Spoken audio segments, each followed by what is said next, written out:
This is what happened this week. It will be the April 14th version of what happened this week.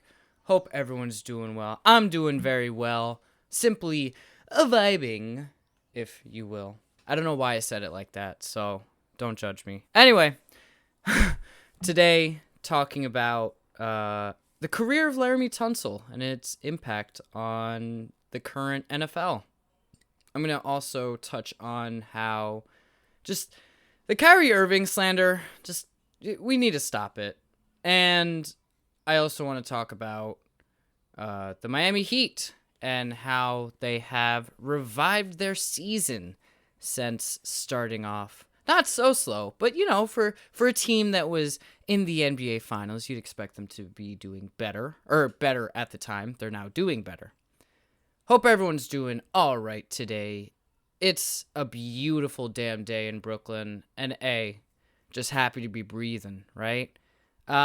Make sure you check us out on Instagram, on Twitter. Check us out on Spotify, Apple Podcasts. If you're listening elsewhere, we are also on YouTube. Make sure to, like, comment, share, subscribe, follow, all those good words. Everything helps. We've honestly had a really good 2021 thus far, even though, bullshit is still happening left, right, and center. But, again, we're having a good year, and we couldn't do it without y'all. So I appreciate that. Make sure you listen to previous podcasts. We have a lot of good stuff up there, from sports stuff to interviews with local artists to talking about bigger life stuff to talking about anime. It's literally all there. We're always down to talk about literally whatever. Keep your eyes out as well, because in about a month, we're doing a special episode of What Happened This Week, talking to some cool people who are fighting the right fight. I know that's very vague and shit, but I'm only going to leave it at that because I don't want to give more away. Anyway, there's a baby crying. I don't know if y'all can hear it, but I can hear it. So I'm going to get this thing on the road, and let's go.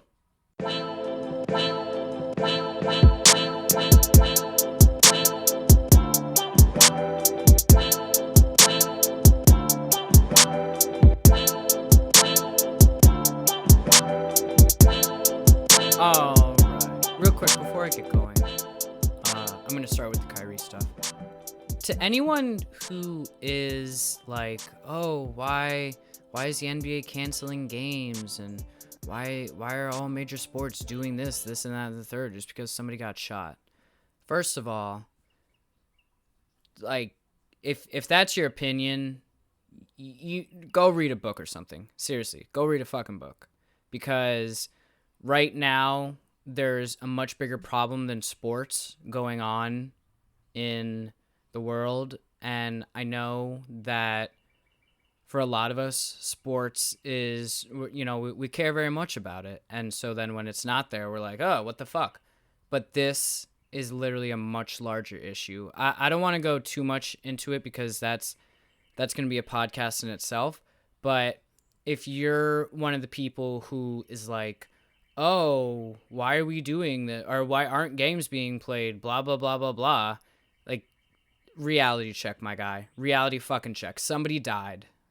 Somebody fucking died. And you know what? If that was your kid, if that was your brother, if that was, if that was somebody you loved, I'm sure as hell that you would not want to fucking watch or play basketball the next day. So get your head out of your fucking ass, because clearly there's a problem here. And if you're one of those people with that opinion, then you are part of the problem. Nobody should have to fucking die for any fucking reason. For any reason. For, like, it's horrifying. And again, if you are on the side of shut up and dribble, you need to shut the fuck up. You need to shut the fuck up. Shut the fuck up and read a book right now. All right. That was it. Just, just because I've been seeing some takes on Twitter, and I know it. Don't get riled up on Twitter or blah blah blah. But when people are that ignorant, it's just like, shut the fuck up. So, first story I wanted to talk about is, like, why are we continuously shitting on Kyrie Irving? Like, I understand he's polarizing and it's sort of easy to it's easy to nitpick with Kyrie, but we have known for 6 years now that the regular season doesn't fucking matter. It doesn't matter at the end of the day. And so when Kyrie Irving wants to take a break from basketball, he is allowed to fucking do so. I hate seeing these things. Oh, Kyrie's pouting. Oh, like, Kyrie this, Kyrie that. Shut the fuck up. You don't know what's going on in his life. Just as well as Kyrie doesn't know what's going on in your life. So, on the days where you don't do something because you're feeling shitty or there's an obligation, just stop. I'm pretty sure Kyrie he's fasting for fucking Ramadan, which just began today. So, if you were not eating and not drinking while the sun is up, I'm damn sure that you would not want to go out and play a game of basketball against other people who are getting those things. So people need to stop with that because it's getting old. It's really getting old. And it's for the people like Michael Rappaport and Kendrick Perkins to be like, oh, Kyrie doesn't care about basketball, blah, blah, blah, blah, blah, blah. You know what? Basketball is his living. I'm sure as hell a lot of you would be like, oh, fuck my job. I'm going to do this, that, and like, yeah. And just because it's on a bigger stage, he gets more criticized. And again, stop. Shut the fuck up. Because you don't know what's going on. And I hate when people are like, oh, well, I did this, so, my pain or my burden is, it's more important than his. He earns millions of dollars. What's up with that? Fuck you. Pain is relative. Pain is relative. And when you take that and you're comparing, I don't even know what to say. You're fucking bullshit, bro. Go listen to one of our perception podcasts if you're having an issue with Kyrie, because y'all need to get your heads on straight, because that's bullshit. And Kyrie, if you are ever listening to this, I appreciate you. I appreciate you for what you are doing. And I know sometimes it's just to like hang out, vibe out. Do your thing, King. Do your fucking thing. I didn't care when you did it on Boston, and I don't care when you do it on my team now. Because I know when the time comes, he's going to be there. He's going to fucking be there. And if he's not, you know what? That's going to suck, but it is what it is. All right. Next topic. I am talking about Laremy Tunsil and the impact that his trade and just sort of, not just his trade, but his career has had thus far. So even going back to the day he was drafted, he was supposed to be a top 5 pick, right? And he, like, the day, I think it was night of the draft, there was a photo that leaked of him smoking a gas mask bong, which is, if you don't know, it's a bong that's attached to a gas mask. So basically the smoke goes all in your face and you can't escape it. And it's like a mini hot box on your face, right? Nice and easy. Anyway, so because of that photo, he fell to the Dolphins at a lower draft pick. I think he was drafted at 13th. And he was playing well in Miami, then was traded in, I believe it was 2019, August 2019. Yes, it was. He was traded to the Houston Texans for a first-round pick in 2020, 2021 first round, and some second round picks. And that second round pick, that first round pick, the trade was to the Houston Texans. And that first round pick has now, well, it turned into the third overall pick because the Houston Texans this year were literal doo-doo water. And now the Dolphins have turned that Tunsil haul into an additional 2022 third round pick and a 2023 first round pick from the 49ers. And that was basically them swapping their 2022 first round pick for the Niners pick, basically. No, wait, that's not right. Well, it was their pick this year, and then the Niners gave them their pick. Anyway, doesn't really matter. So, the Dolphins took this asset who fell to them, turned him into, well, not turned him into, but he was a talented guy, and he played very well for them, enough to warrant a 2 first round pick plus haul for him. And and now the San Francisco 49ers, they swapped picks with the Dolphins, and then the Dolphins also traded picks with the Eagles. So basically, Laremy Tunsil has been responsible for, it's like, God, the movement of, I want to say 6 first round picks now. That's fucking insane. That is some franchise altering shit. Like, similar to how when the Cowboys traded Herschel Walker to the Vikings for literally an entire draft, and then they used that draft to build a super team.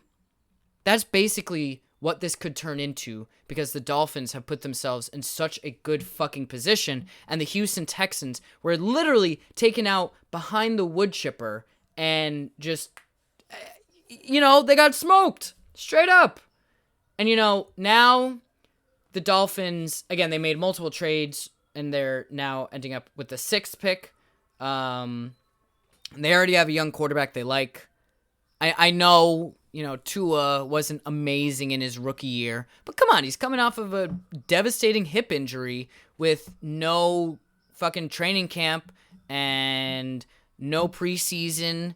There was virtually no lead up to the NFL season. It was kind of just like, all right, camp, and there you go, and you go. So honestly, and again, they improved from 5-11 to 10-6 over the past 2 seasons. And again, they're committed to Tua, and they've got a fucking war chest.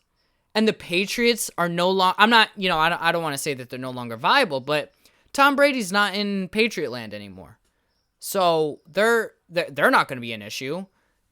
And they've got a head coach they really like.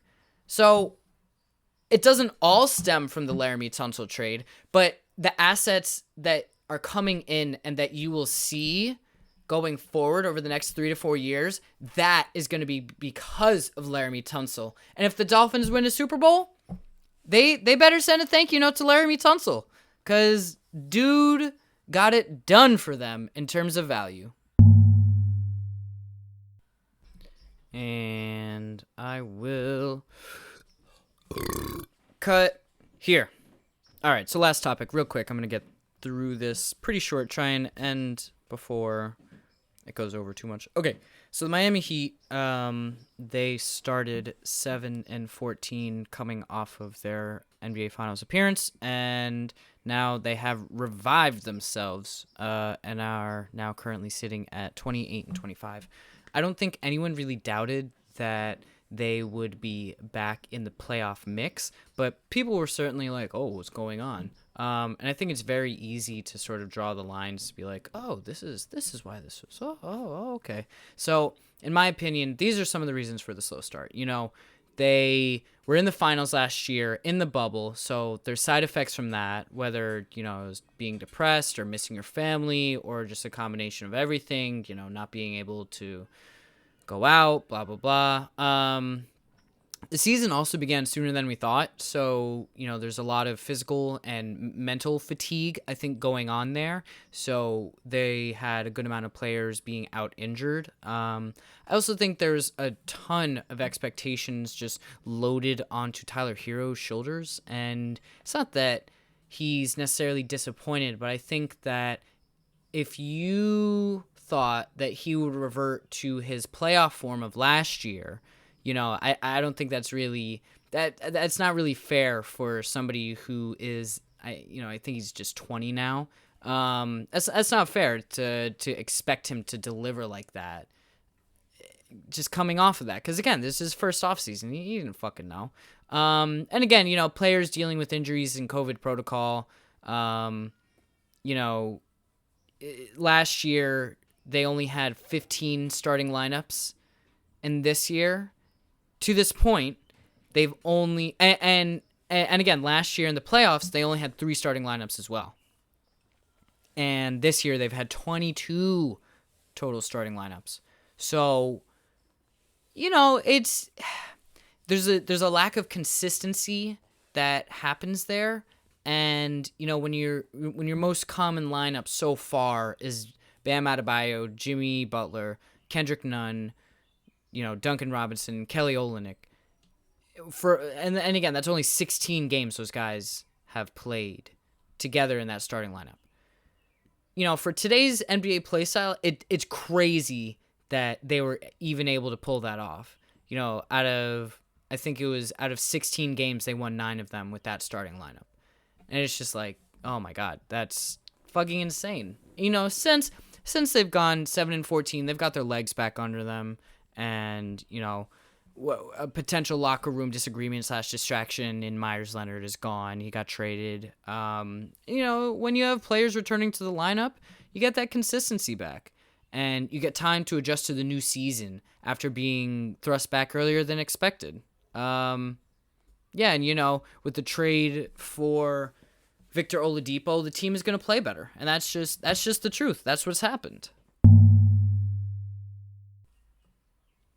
All right, this has been What Happened This Week. Great episode for you here. I'm definitely going over. I hope to not hit 20 minutes. But thank you for listening. Thank you so much. Make sure y'all are checking out previous podcasts and keeping your eyes open for future podcasts, because we have some really cool guests coming up. We have some really cool interviews coming up. We have just some good pods coming up. Keep your eyes open for my once a week show that you are listening to now, coming out every Wednesday. Make sure you're liking, subscribing, following us on Instagram, following us on Twitter. That's where all Plan C news drops first. We have a Discord as well. We play Among Us on there sometimes. We stream Among Us sometimes on there Fridays. Stream every Friday. Make sure you come say hi, whatever Friday it is. Give us a shout. Put us on your Instagram story. We appreciate it. Follow my man Cameron at Stowe underscore low underscore. I always mess it up because he used to have a different name. Anyway, hope y'all are having a great day, evening, night, whenever you're listening. Stay safe. Get vaccinated.